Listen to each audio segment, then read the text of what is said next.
I am Ken Canion, your host of Love, Lust, and Lies. And today, on this particular show, we're going to talk about how you truly get to know someone.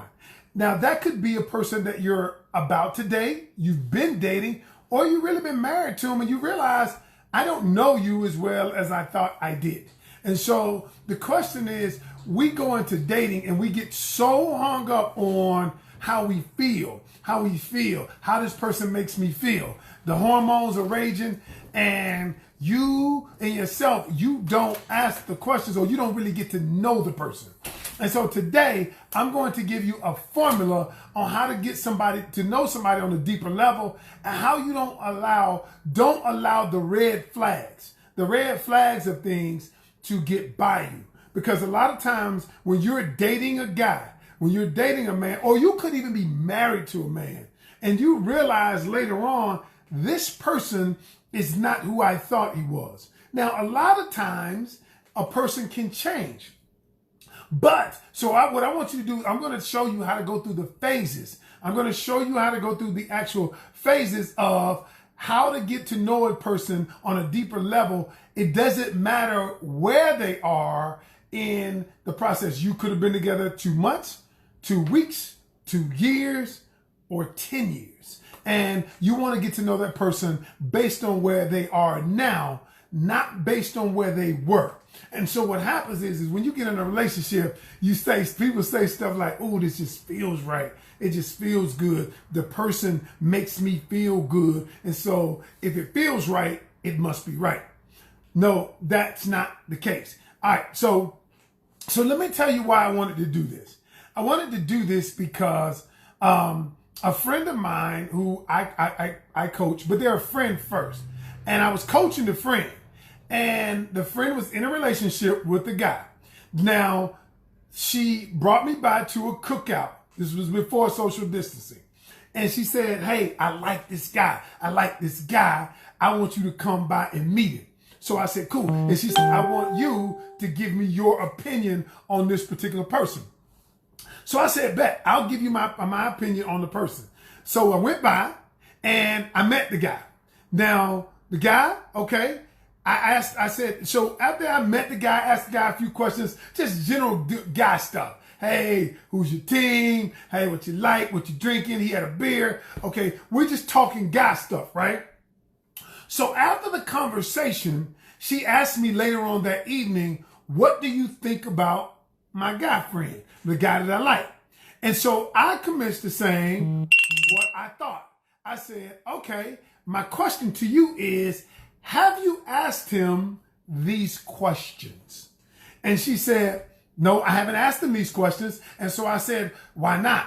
And then the first thing that she said was, she's like, look, I don't necessarily want to ask him those questions because I don't want to run him off. And I said, I wish I had a stop sign right there that said, problem. Problem is, a lot of people don't ask the question because they feel like they might become too intrusive. Now, I'm going to show you today how to get to know people, but then I said, why you should ask the question. So she started asking the questions. And then she asked the questions, but she didn't ask the follow-up questions that I told her to ask. Then when she saw the answer that he gave, she did not accept the answer. Thus, let's fast forward. What ended up happening 7 months later, heart broken, torn out the frame. She is upset. He won't call her back now. And now she's done everything. They done had sex every kind of way. And he done had her to do things that she wouldn't normally do. And so she comes back and then she says, what did I miss? How do you actually get to know someone? Well, you actually get to know someone by creating an intimate situation. How do you create intimacy? You do not create, and I've said this a million times, you do not create intimacy based on sex. You create intimacy based on questions and conversation. Based on questions and conversation. Now, let me tell you why it's important to ask the right questions. Because what questions do, I've done this before, but I'm going to go a little different route today. What questions do, they allow you to peer inside the person's heart without them knowing. So I'm going to share with you how you actually do it in a way that it's like, wow, the person doesn't think you're interrogating them.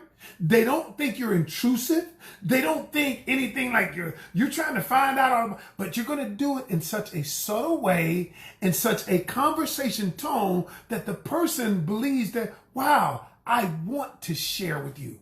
And then I'm going to show you how to listen and observe body language, how to listen for the answer. And men will tell you, they will tell you what to get. They will give you the answer you're looking for. And many times, well, let me get into the lesson. Okay. First thing is, how do you know? How do you truly get to know someone?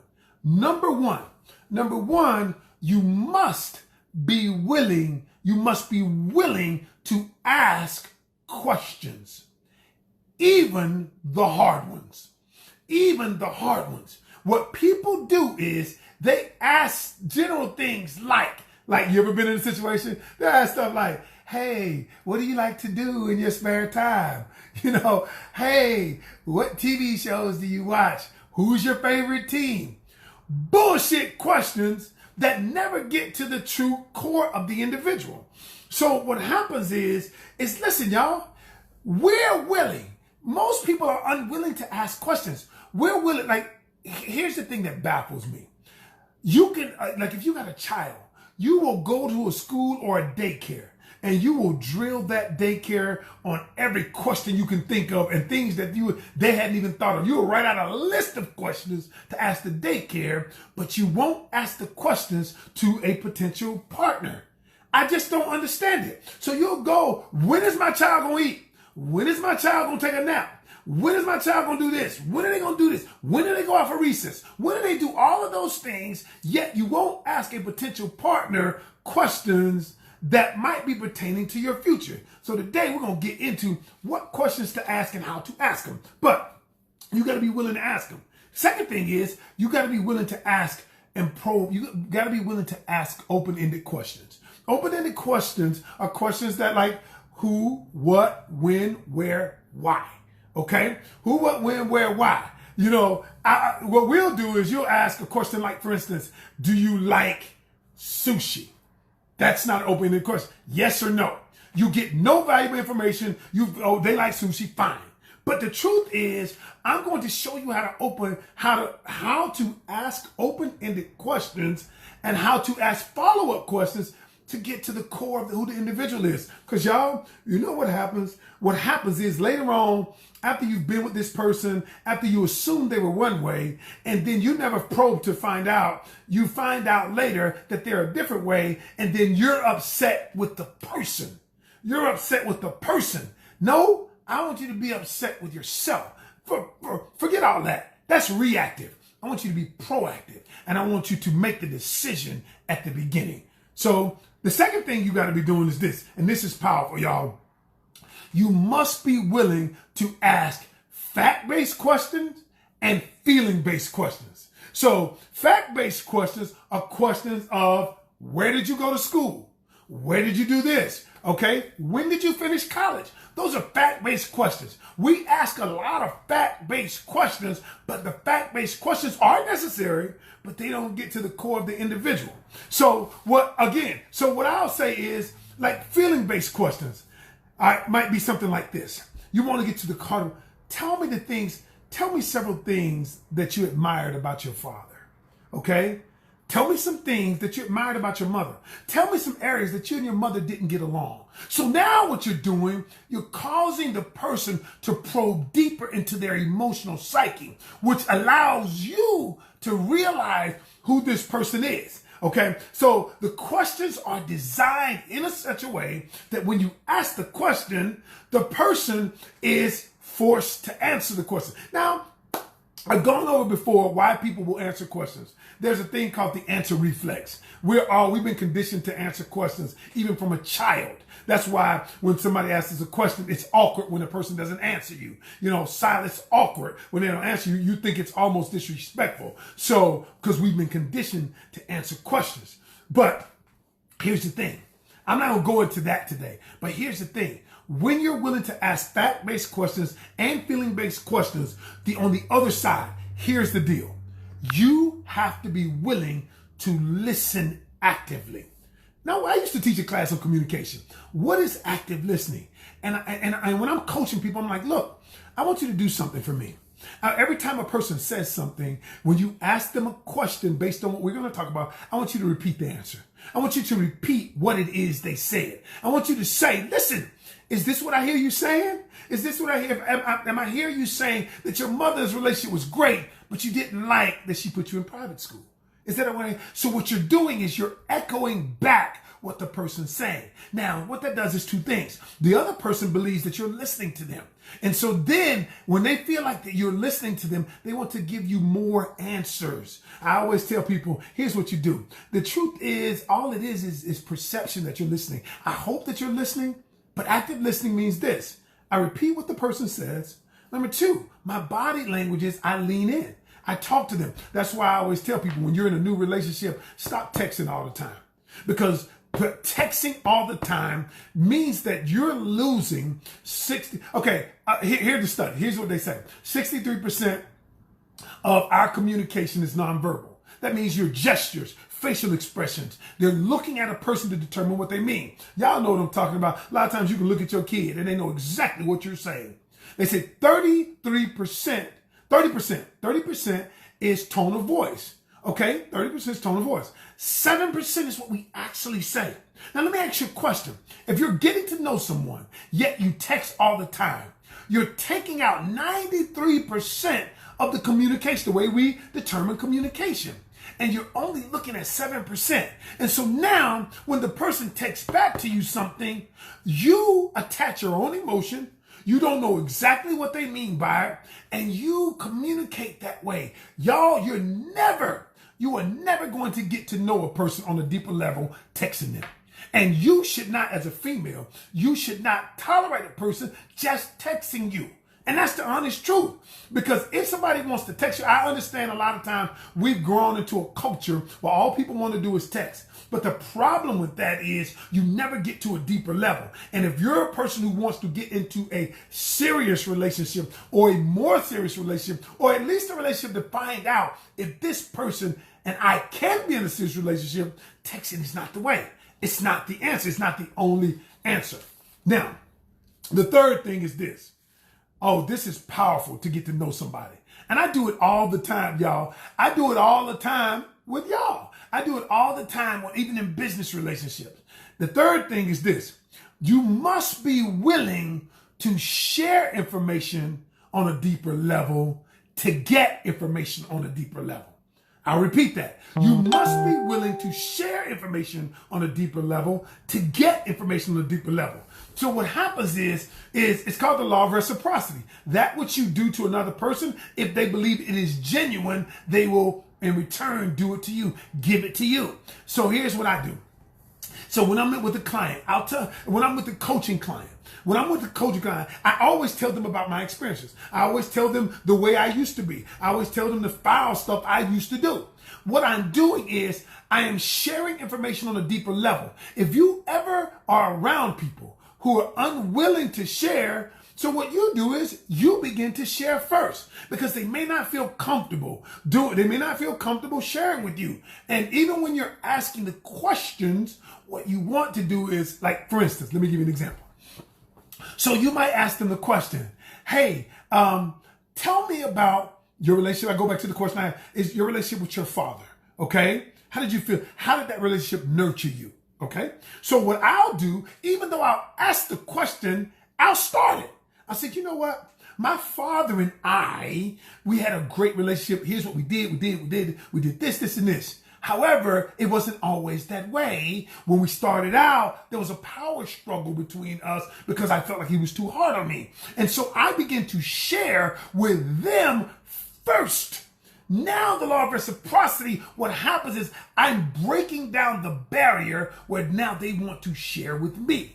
Okay, and so that's why I'm telling you, when you want to find out, now I'm not telling you got to tell the guy how many guys you slept with. That ain't even what I'm talking about. That right now, that don't even matter. That's superficial. But however, I'm saying is you share on a deeper level to receive on a deeper level. And number 4 is the most powerful one. This is the most powerful one.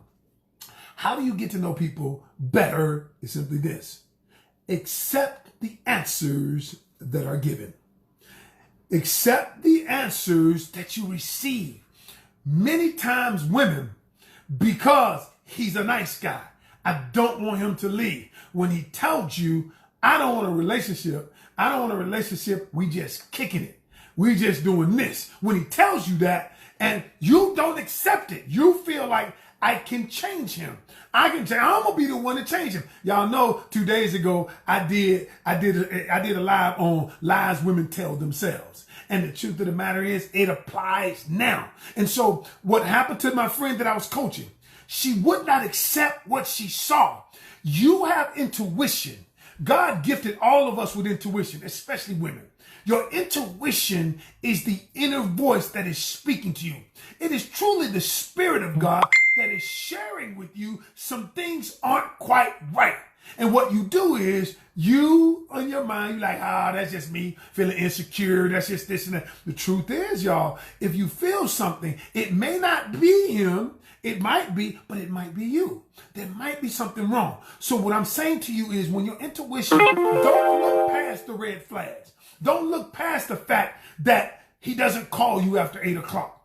He don't call you till the next morning. Don't look past that. That intuition tells you, accept what you see. Accept it. Okay? Don't look past the fact that he insults you on several occasions. Don't look past that. Don't look past the fact that don't look past the fact that, listen, that at the end of the day, that he's hiding his phone when you text it. I get it. Don't look past it. Y'all, all of those are signs. Accept what you see. Accept what you receive. And so for me, when we wrote this book, when Milani, Shani, and I wrote this book, Just Ask 50 Questions. Here's the book. The book right here is that we wrote this book so that you would avoid heartache, so that you would never look past the red flags. And you ask them in such a way that you will know. So let me show you what we did the book. And this is the part I said stay to the end. Y'all, what we did with the book is this. Check this out. What the book does, it does 3 things. Number 1, it identifies if the guy is a good guy for you. So I printed out. So some of the questions you might ask to identify what's a good guy for you. So you're going to ask him questions like this. What do you value most that's not a person? Now think about the question I just asked the man. What do you value most that is not a man, that is not a person? I mean, so now you're getting to the deeper core of the person. They have to think about who they value, why they value them. Okay? And so now you're going to go into deep. Another one is this right here. Could you date someone with a different spiritual belief? Tell me why or why not. Y'all, you're getting into the psyche of the individual, his core value system, because now you can tell if that core value system aligns with yours. But all we want to do is he make me feel good. He make me feel good about me. He say I'm fine. He say I'm cute. My hair look good. My nails look good. At the end of the day, y'all, if you don't line up, if your core values don't line up with his, y'all won't stay together. So the second part of the book is exploring the purpose of the relationship. And what this basically is when you get deeper into the relationship, you've been dating a while, you're going to ask them questions that let you know where that person is. Okay, like let me give you an example of this one. This one could be one you ask in the first part of say, what is the difference between sex and intimacy in your eyes?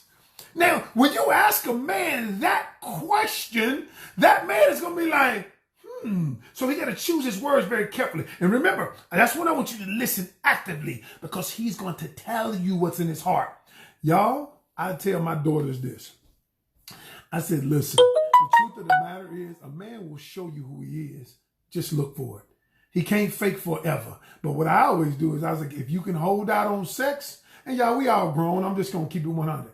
Because a man, he'll do anything. He'll hide. He'll act like a chameleon. He'll do anything for sex. But if you can hold out on sex, hold out on sex, and prioritize the emotional connection over the physical connection, he will show you his true colors. Because if he don't want to hang around, I didn't say he didn't want sex. Every man wants sex. I want sex. The truth of the matter is, the question is, am I willing to wait to get it? And then, am I willing to get to know you better? If I'm not, he's not the one for you. If you feel like you pressured into giving sex, then that's a problem anyway. So the last part of the book is the book helps you find, you've been together. It helps you find a deeper connection, And then, so now you're asking questions like this. Should married couples have joint bank accounts? Okay. What makes a marriage successful? Now you're getting into the deeper part to find out if this person is on a deeper level, to find, is this person me? Is this the person for me? So look, here's what I'm gonna do, y'all. This book is so dope. Me and Milani spent months on it. It just so happens we were able to speed it up because of COVID-19. The book, here's what I'm gonna do on a Flash Friday. Flash Friday. Any woman, because I want to help y'all. The book's normally $37. Here's what I'm going to do. If anybody wants it for $20, it's an ebook. $20, all you got to do is text me. Don't go on my website because it's $37 on the website. Inbox me. I'll get it to you for $20. You can Cash App me, PayPal me, credit card. I don't even care. But those people who want it, you get it. The other thing I'm going to do today, another way you can get to know him. All right, another way you can get to know him is this. You know, me and my wife created 2 games. One is, they call it the Moment of Truth Classic Version Relationship Game, and the Moment of Truth Sex Version Relationship Game. And what these card games do, why are you stuck in the house? You want to get to know somebody? Play this card game. It's going to ask questions. It's going to ask questions that you wouldn't normally do. Let me get one. This is our box all beat up. Me and my wife play it all the time. Let me pull one. Here go one. Oh, okay, so here goes the question of the game. Do you consider kissing someone else when you're in a relationship cheating or not? Now, that's a simple question. But what you do is you're getting to the heart of what the person believes. Okay? So I got another one. And I'm going to add another one in this game. Here's one. You need to know this. Your fiance tells you that you must sign a prenuptial agreement before y'all get married. You would do what? A, sign it and marry them. B, refuse to sign it and let them get to stepping. C, sign it with stipulations. Or D, sign it with plans on stashing cash. So these games, y'all, are really a way that you can get them. Flash sale today. I'm doing the game for $15. Each one of the games for $15. I'm doing the book for $20. Inbox me if you want it. If I got to ship the game to you, it's going to be $5 extra to that. Other than that, y'all, look, I want you to get this on a deeper level. I want you to understand what you're doing. I want you to understand. Don't make the mistakes now. I want to find out if that person is the one for you. Okay? Find out now before your heart gets broken, before you get deeper into this thing, y'all, and find out and actually lose yourself trying to find someone else. I'm Ken Canion. I'm your host of Love, Lust, and Lies. Y'all have a great, great weekend. I'll see y'all on Monday.